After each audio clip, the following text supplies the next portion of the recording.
ফিলিস্তিনের সশস্ত্র গোষ্ঠী হামাসের শীর্ষ নেতা ইসমাইল হানিয়া গত বুধবার ইরানে এক হামলায় নিহত হয়েছেন।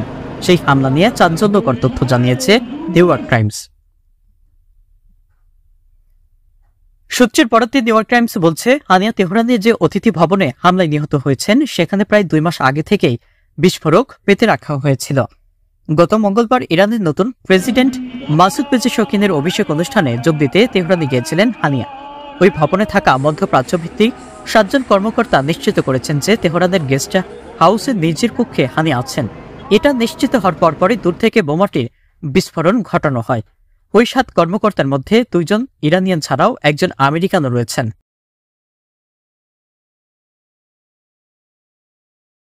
ইরানের 2 কর্মকর্তার বরাত দিয়ে নিউ ইয়র্ক টাইমস আরও জানায়, ফিলিস্তিনি ইসলামিক জিহাদের নেতা জিহাদ আল নাখালাহা ইসমাইল হানিয়ার পাশেই কক্ষেই অবস্থান করছিলেন।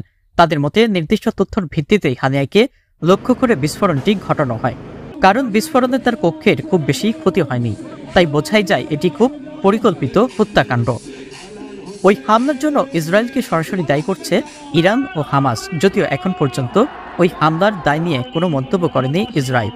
এদিকে এই হামলার পর থেকে মধ্যপ্রাচ্য জুড়ে যুদ্ধ ছড়িয়ে পড়ার আশঙ্কা দেখা দিয়েছে।